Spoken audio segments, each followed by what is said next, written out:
Okay, it's the top of the hour. I'm gonna start admitting people, but I'm gonna kind of be lackadaisical with that entrance just to allow people to, they always come in a little bit late.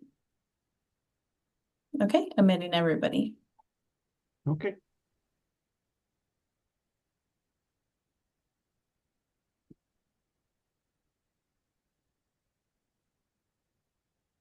Aloha, everybody. Welcome, welcome. Aloha and welcome. Thank you for joining us today for May's Third Thursday webinar. We're so happy you can join us today. My name is Amy Kitchener, and I'm going to be the facilitator for today's session. Today's session is entitled An Overview of the International Association of Emergency Managers and Emergency Management Professionals in Hawaii.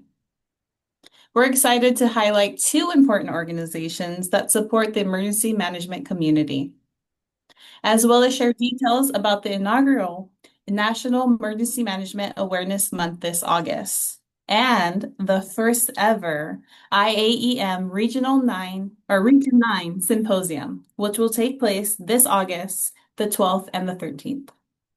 We are honored to feature today's presenters, Michael Kern, President of EMP Hawaii, and Preparedness Analysis Planning Specialist for FEMA's Pacific Area Office, and also John Shear, the president of IAEM Region 9, CEO and founder of Ready Zone HQ, and the past president of EMP Hawaii. Before we begin, just a few announcements. This session is being recorded and will be shared on our NDPTC YouTube playlist. And we have all past recordings on there, so please check it out. If you have any questions during the presentation, please use the chat feature. We'll do our best to address all of it during the Q&A feature at the end of the presentation. Also, the registration link for the Region 9 Symposium and other resources will be dropped in the chat and will be shared with you after the presentation. And now I'll turn it over to our presenters to get us started. Michael Kern, John Shear, thank you for joining us. Great. Thank you. Hopefully this won't be too annoying as I go back and forth, but everybody able to see the slides okay? That's great. Okay. I wish I could see the slides, but you have to let me know whether or not there's an issue showing it. But in any event, really appreciate the opportunity to be here. I'm going to start the presentation just giving an overview of the International Association of Emergency Managers. I've been involved with the organization for over a decade, maybe 15 years. And I first kind of found out about it and had an opportunity to attend a conference. And I says, wow, this is really interesting. I want to get more engaged. And so it was one of those things where I continued to go to conferences and get more engaged, and finally got to the point where this past year I was actually elected as the president of Region 9. So that's kind of the perspective I'm going to be presenting today, is just to give you an overview. And just because Murphy's out there, I don't know if you guys can hear the long guy outside, but he started right as I started speaking. So give me a second, I'm gonna close the window.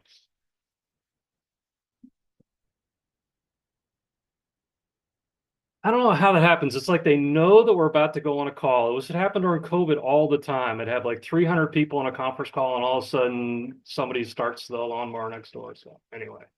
All right, so this is what we're going to be going through today. We'll talk about IEM membership benefits, why you should join.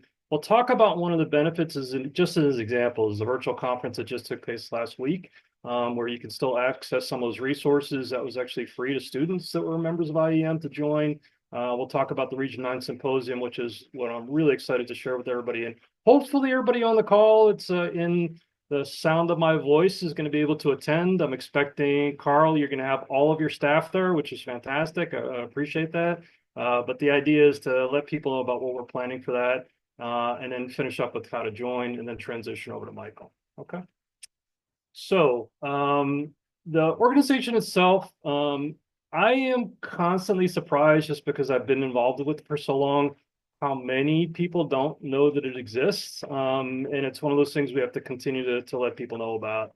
So it is something that the organization is not just here in the US. We also have members throughout the world. And it is a nonprofit that's dedicated to our emergency management field. What we're trying to make sure we're doing is to bring together all the different disparate elements of emergency management and make sure people are really able to understand and network and get information to further their profession. Okay.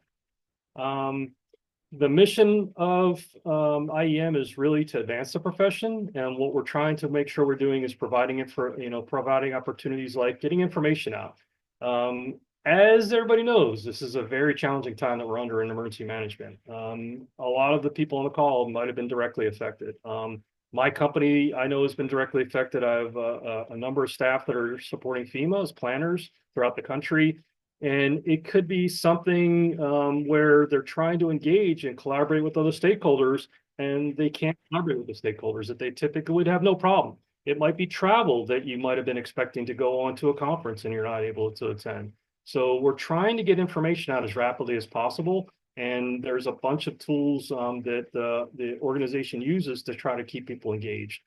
We have a very good center network throughout the country just based on that. I facilitated FEMA's Executive Academy for a number of years, and it was one of those things where you build a network. And so people are listening to what's going on. They're sending information back and forth. It's the same type of thing here. As a member of the organization, you have people reaching out during California wildfires. They're saying, how can we help? What are the things we can do? And people that you might not even know that you had any type of relationship with are one or two steps removed, and they're able to pull that in. Okay. The networking opportunities I mentioned, going to the conferences, and then once again, the region conferences that are sponsored. So a number of the regions host symposiums or conferences every year. So for those of you that are outside of Hawaii, Region 2 and Region 7 are hosting their conferences in July. I believe Region 1's is in June, and then others might host virtual conferences to pull people together.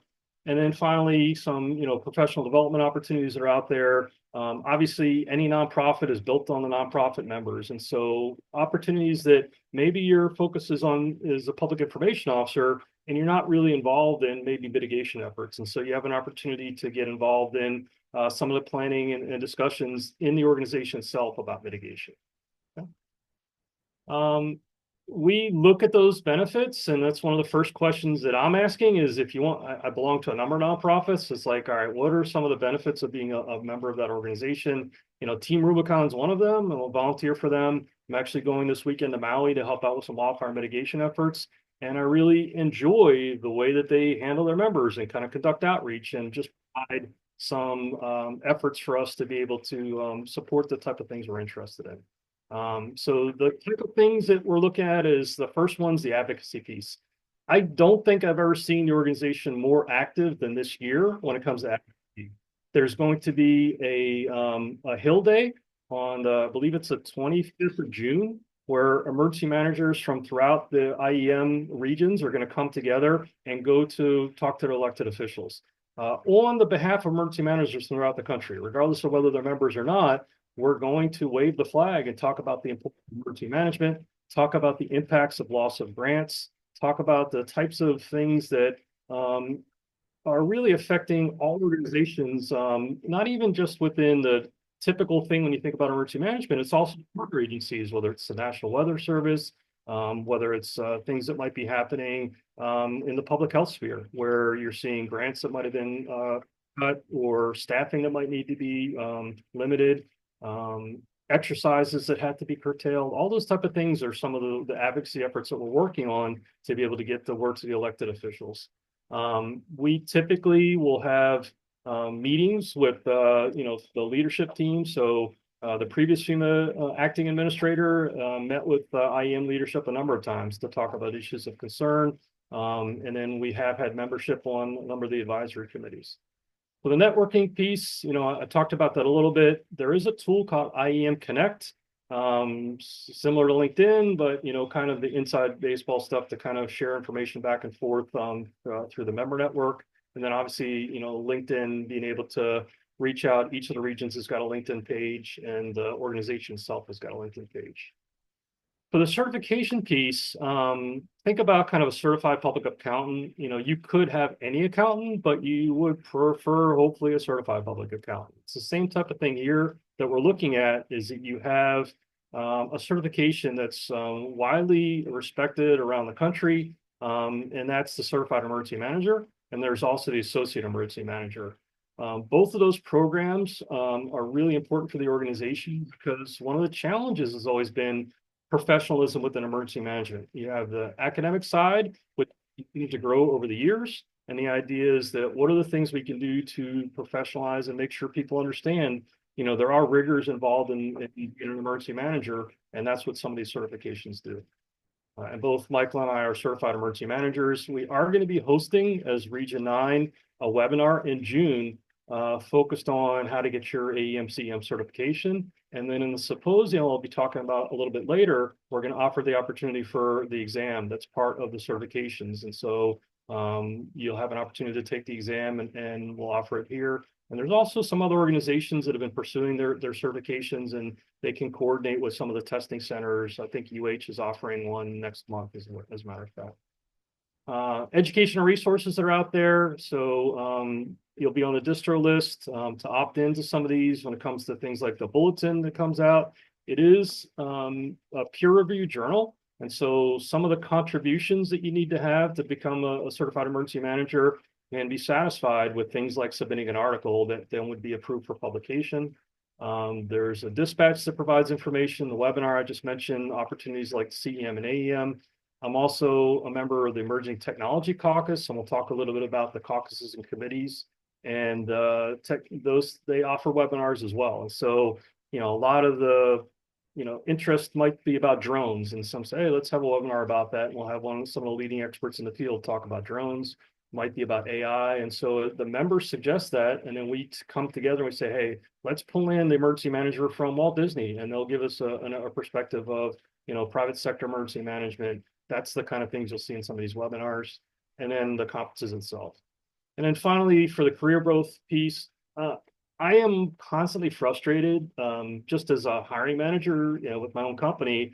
There's a ton of people that are interested in emergency management that are here in Hawaii that are wanting to participate, not just here on Oahu, but in Neighbor Islands, and we don't even know they exist. And then all of a sudden, there's all kinds of empty positions that are out there. DEM is hiring. There's at least 3 open positions that I know about for that, and trying to let people know that there's a position that's open. There's someone with the qualifications. Let's match them up together. And so IEM does have a job board. So please, if you are an employer, if you have opportunities that are out there, utilize the job board and push that information out so people understand that you have an opportunity, and we'll try to help. You also hear that through Michael's presentation in EMP-HI. We really want to make sure that these positions get filled as quickly as possible. But for some reason, people just don't necessarily know about those positions and efforts. And then finally, that professional development opportunities. For example, the Region 9 symposium that we're planning, we have a planning committee. And so you could have the opportunity where even in your organization, you might be, have a specialty in a field and you're working in social media, but you might not have had a chance to work in other areas. And so, hey, I want to volunteer and work on the marketing that we need to do to bring in sponsors. And so that would be a tremendous benefit to the organization, and it would help your professional development, goes on your resume, goes into your when you're trying to, get promoted. All those type of things are great. You can work on task forces that not only help the community, help the profession, but also help your own career development. Okay.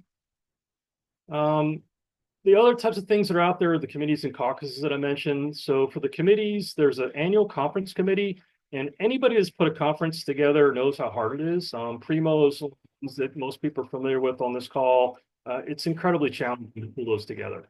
So we do have a conference committee that's a well-oiled machine. I've been on it for a decade, and we talk about all aspects of the conference. How are we going to make it beneficial? What are the different subcommittees that need to be part of that?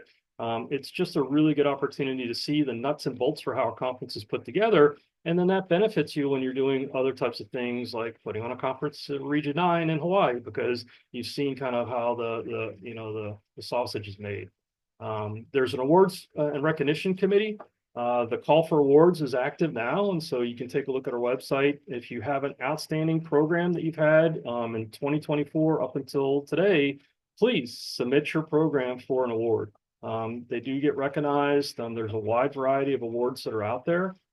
Please, those programs, just like any nonprofit, require people's active participation to submit people. If you see someone or a program out there that's you know worth recognizing, let's get those submissions in.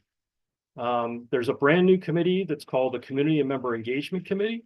And basically that kludged together a couple different committees that we had previously that are specifically looking at how to get benefits to the members. How can we make sure that we're getting more people engaged from throughout the organization to help out? And then there's a government affairs committee. And like I said, they've been the most active I've ever seen.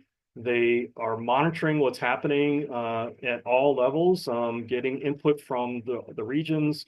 They meet on a regular basis to talk about issues impacting emergency management. And then they'll come up with talking points and they'll provide that information out there. They've got templates and information to kind of reach out to elected officials. For the other types of things that are out there, you do have, this is just an example of some of the products that they put together. There's an advocacy resource center that was specifically providing tools and information that you can use to help those calls to action. So this is an example of what that looks like. Basically, what you can do, it's got a list of IAEM members in districts and states that have a list of key influential legislative members, and you can just click on that. There's a template that you can use to be able to send this out. And this is, I purposely kind of went to our site that's not behind the firewall, behind the member only portion. So you can see that the organization made a conscious effort to make sure this was available for the broader emergency management community.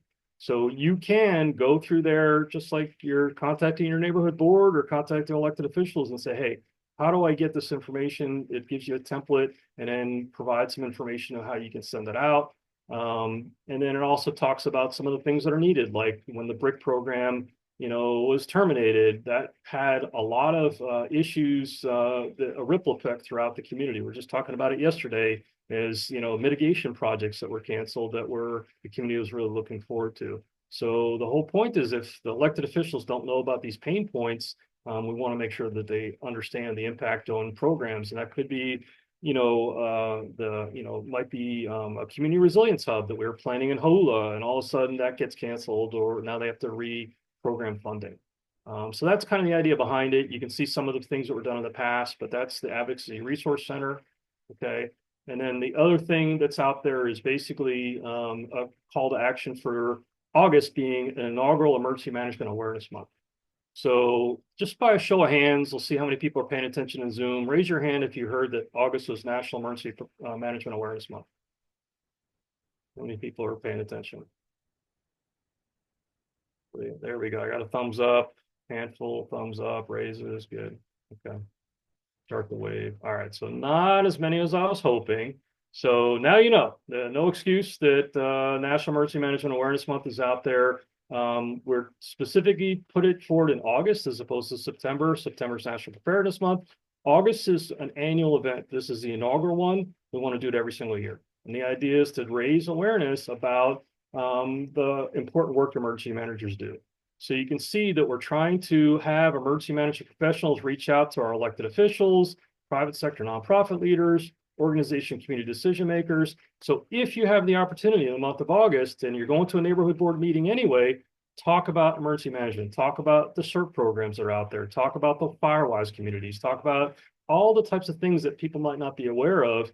Use that month as an opportunity to kind of raise awareness of the importance of emergency management.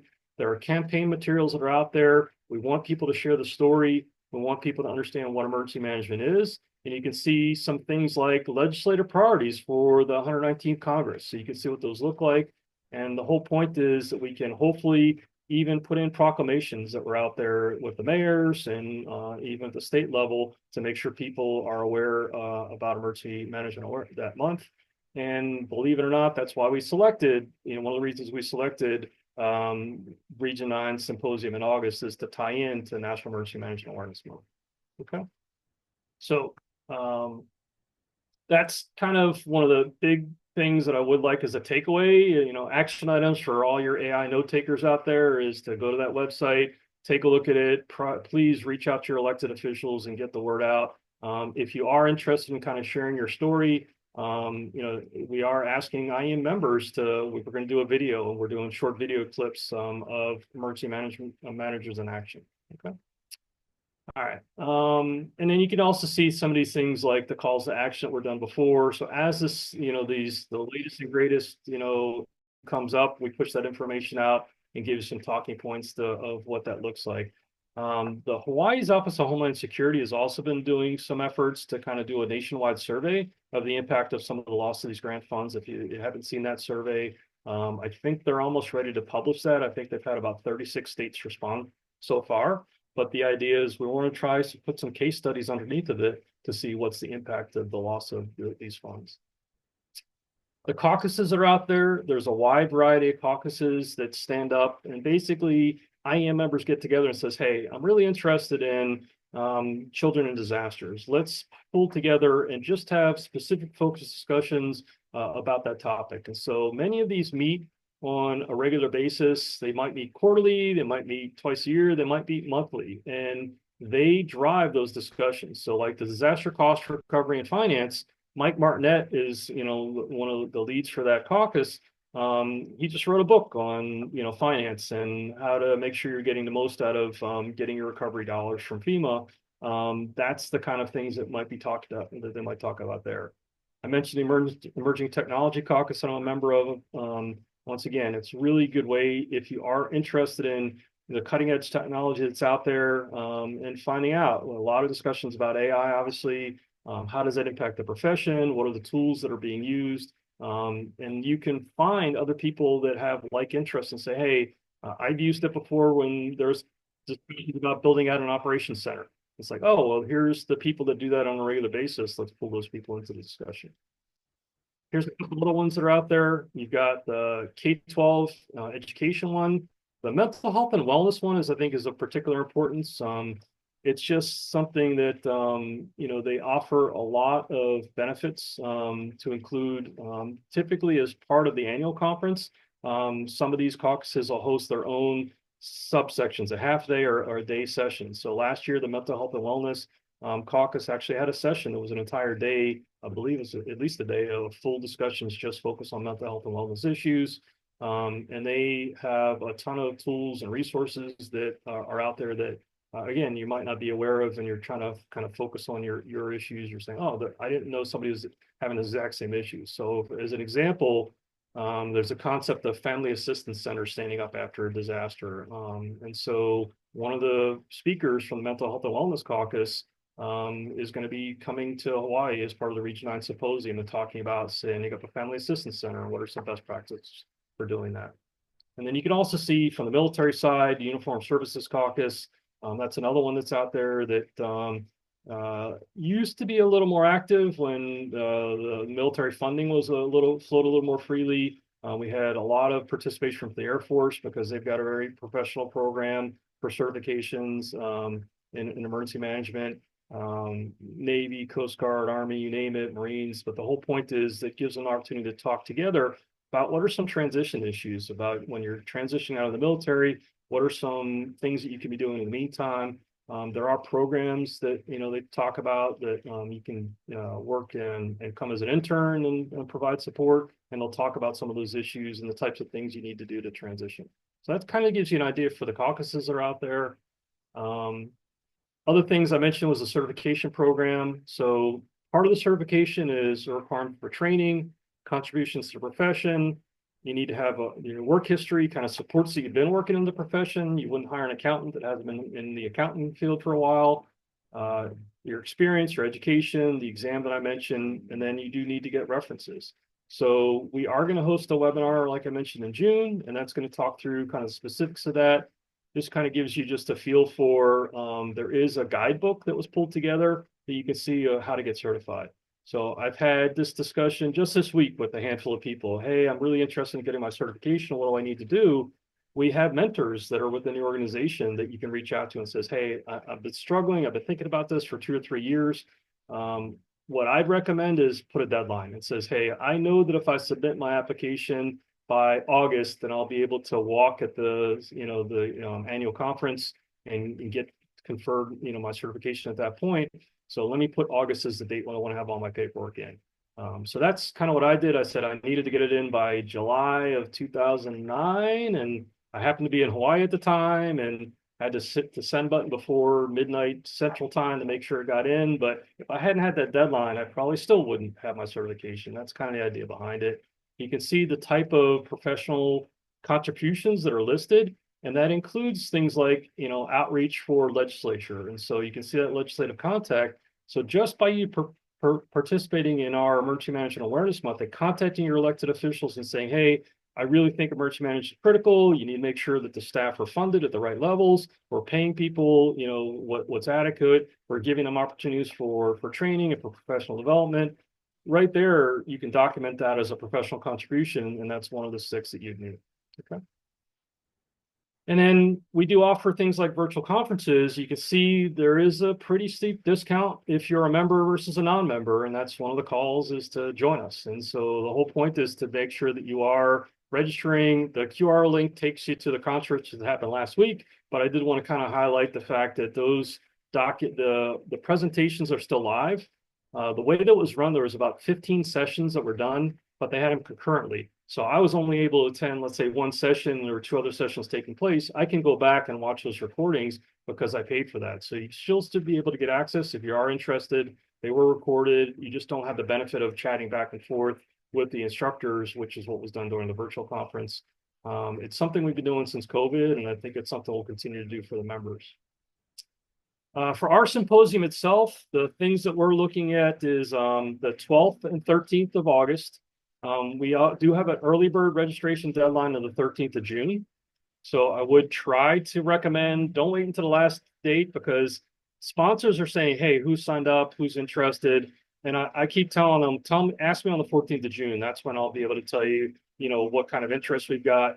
We're expecting about 150 to 200 participants. But it's all about expressing the support for doing something here in Hawaii. A lot of times these are only offered in other states, and it makes it challenging for us to attend. So the idea is we want to make sure we're waving a flag and make sure that we're able to do this into the future. You can see the QR codes that are here. The links will also be shared with you. And then if you do have any capacity, capability whatsoever to support us as a sponsor, we do have booths that we're really setting up. There's a discounted rate for government and nonprofits to set up a booth.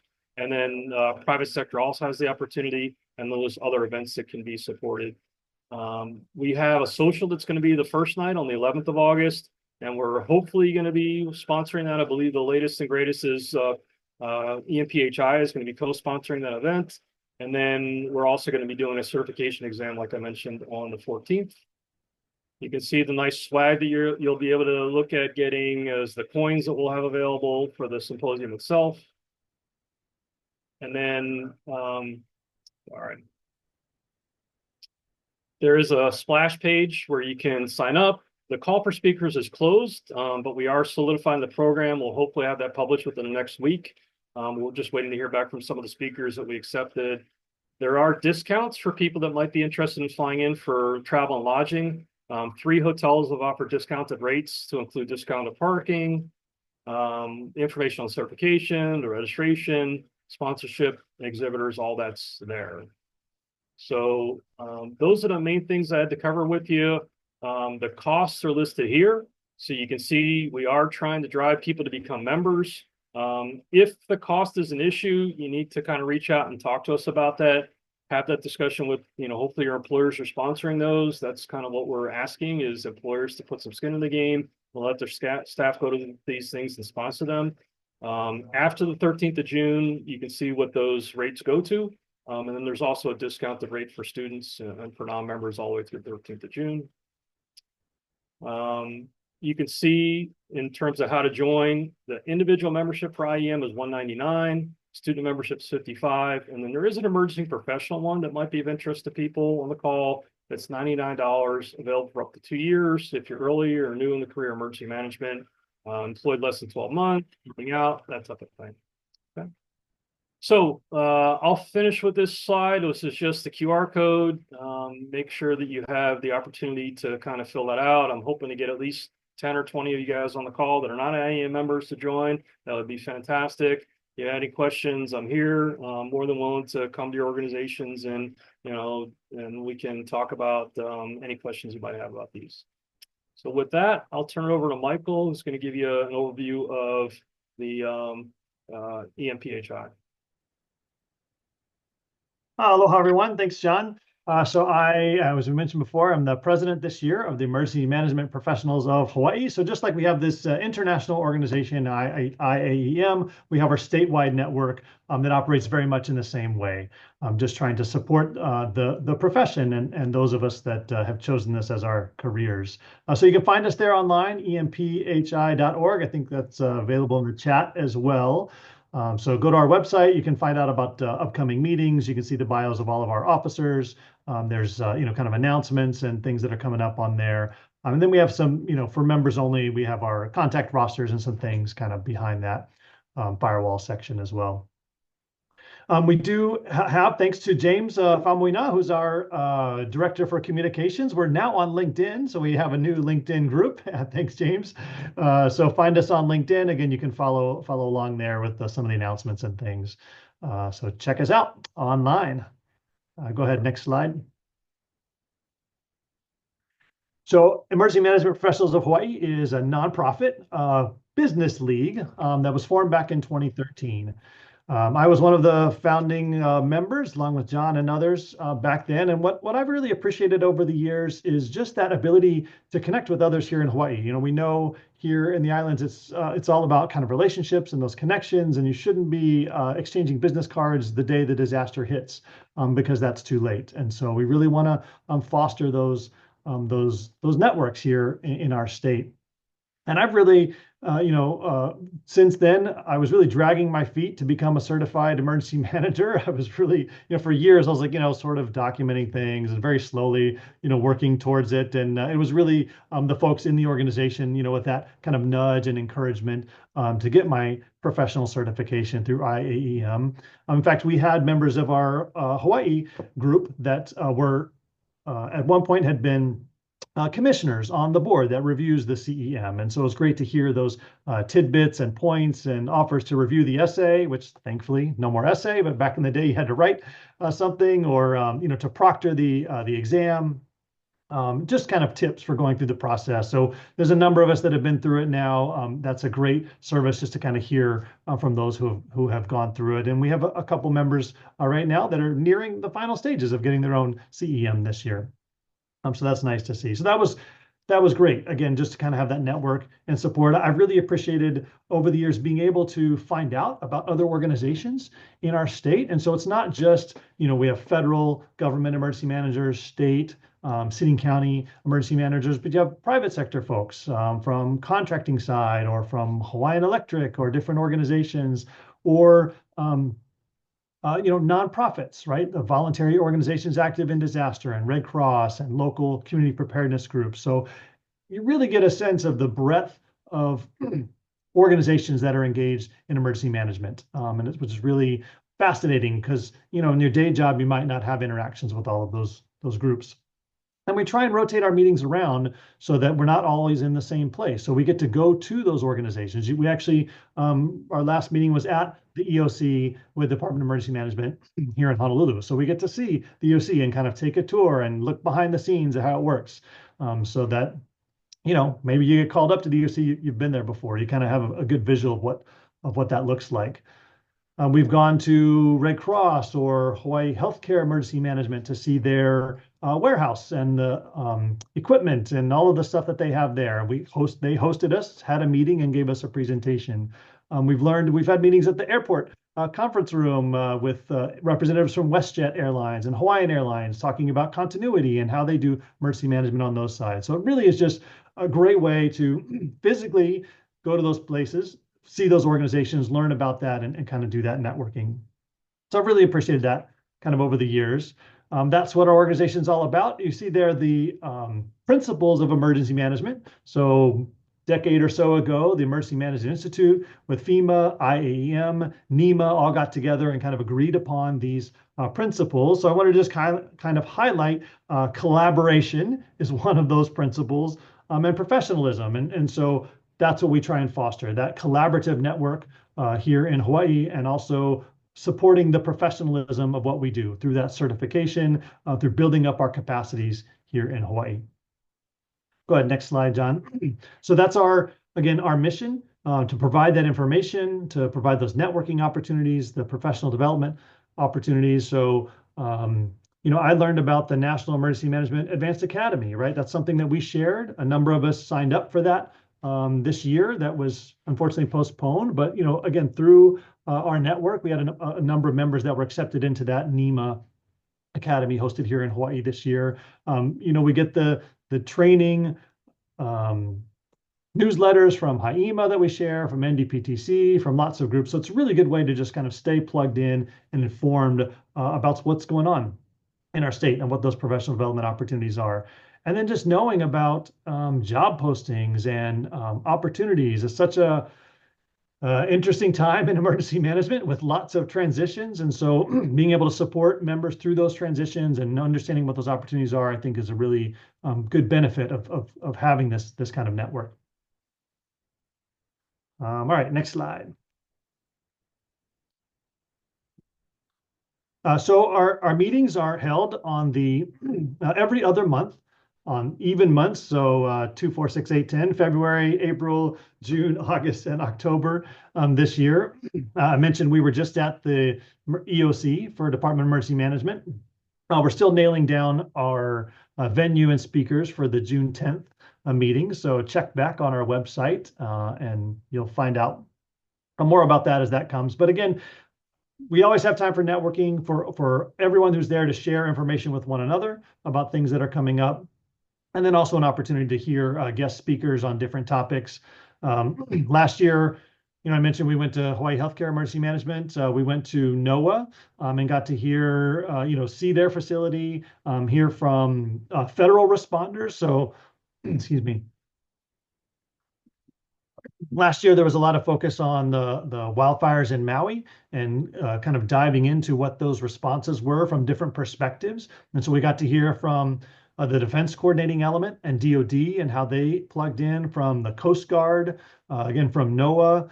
Then the next meeting, we looked at the nonprofit response from VOAD and Red Cross and other organizations. So again, it's an opportunity to hear from those people that lived through that and what their insights were to share with the rest of us. So join us June 10th for our next meeting. We'd love to have you. Guests are always welcome.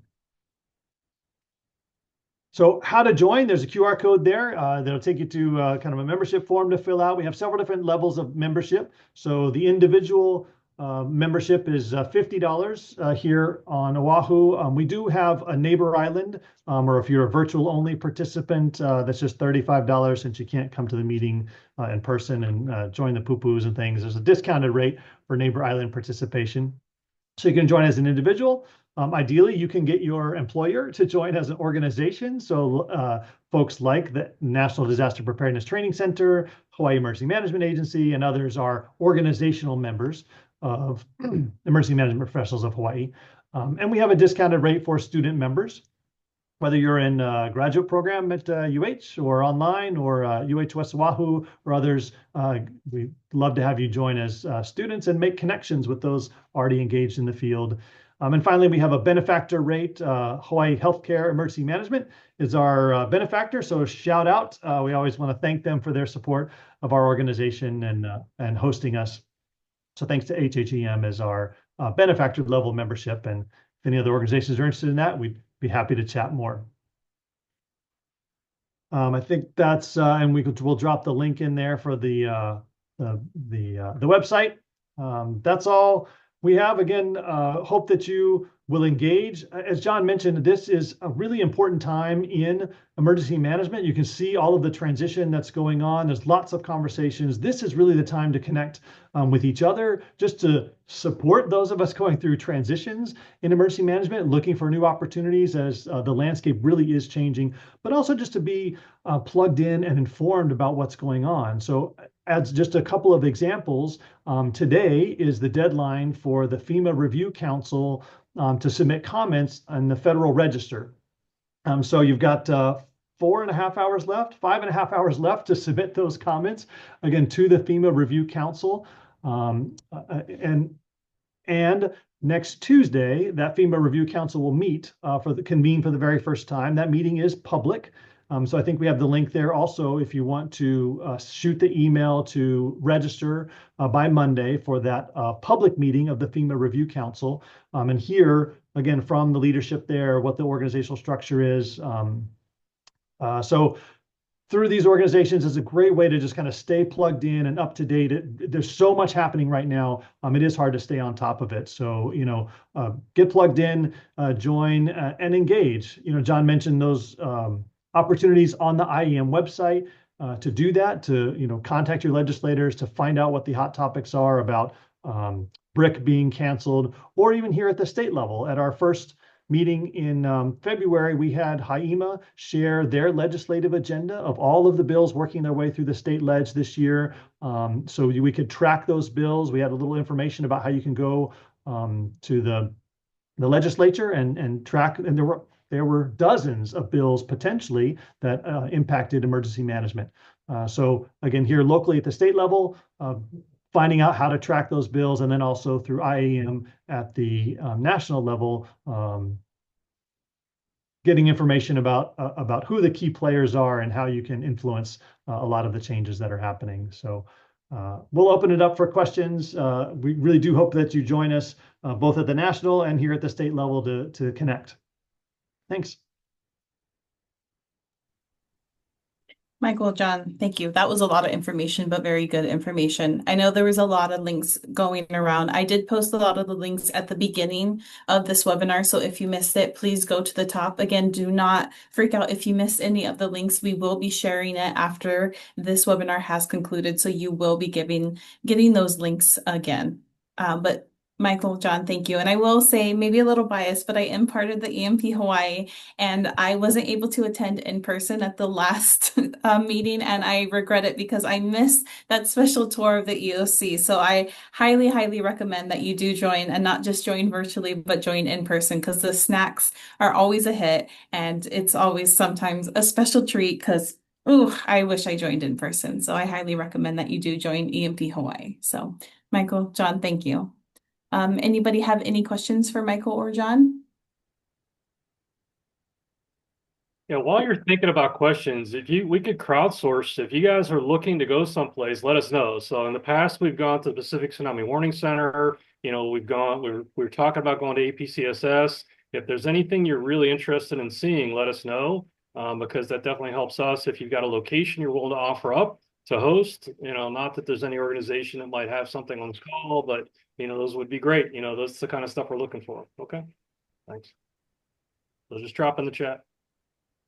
Even speakers you'd be interested in, that would be useful too. Saying, hey, we really like to get the briefing from the National Weather Service on the upcoming hurricane season. Any of those things are really useful for us to know.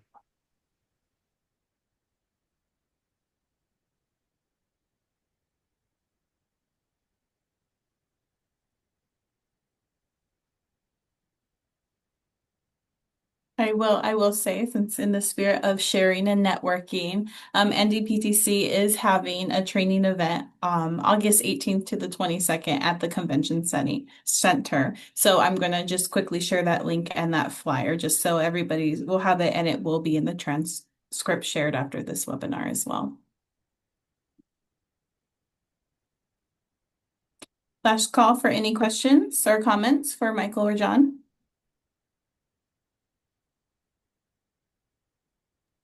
You're supposed to start calling on people. That's the point. You're just supposed to call them out. So.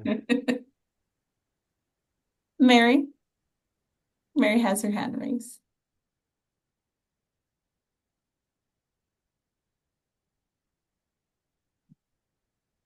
I think Mary is coming off mute.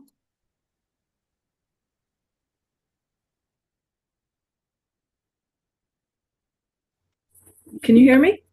Yes, we can hear you. Okay. Do you have to be working as an emergency manager right now to join? No, no, not at all. It's a great place to network. We've had a lot of folks that are, maybe transitioning from careers in DoD and interested in exploring emergency management, or just others that want to find out more about it. So it's a great place to talk to people that are doing it, and see, if this is a career path that you're interested in, or just learn more about it. So no requirements for membership to be actively in the field. We just want to kind of support and educate people more about it.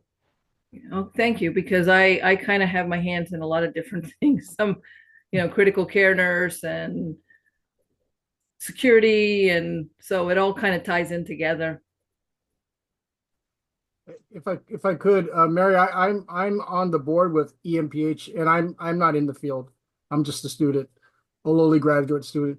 So as long as you have a love for the field of emergency management, and Hawaii needs a lot of capacity, a lot of help, I think anybody can join, should join. Thank you.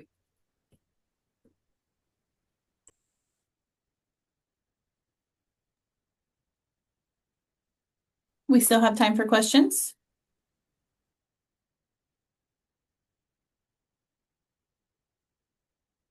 Okay, hearing none, I want to thank our speakers. Michael, John, thank you so, so much. Again, this will be emailed shortly to everybody and also posted on our webinar. So feel free to view this webinar again anytime you like, over and over again. I see Carl Kim has turned on your camera. Is there anything that you would like to add? No, I just wanted to thank our speakers for really excellent, informative presentations, and do count on us to collaborate and work together. And so, once again, thank you all very much for all the good work you're doing. Okay, with that concludes. Michael, I heard he said he just committed to the top tier sponsorship. I like it. That was perfect. We love benefactors. All right, so I definitely want, if you're interested in attending a symposium, please sign up early and often. It really does help us to kind of get more people engaged if people sign up. So take a little bit of time, and that'll really help us out. Thank you. Thank you so much. And with that, we'll officially close our May 3rd Thursday. Thank you, everybody.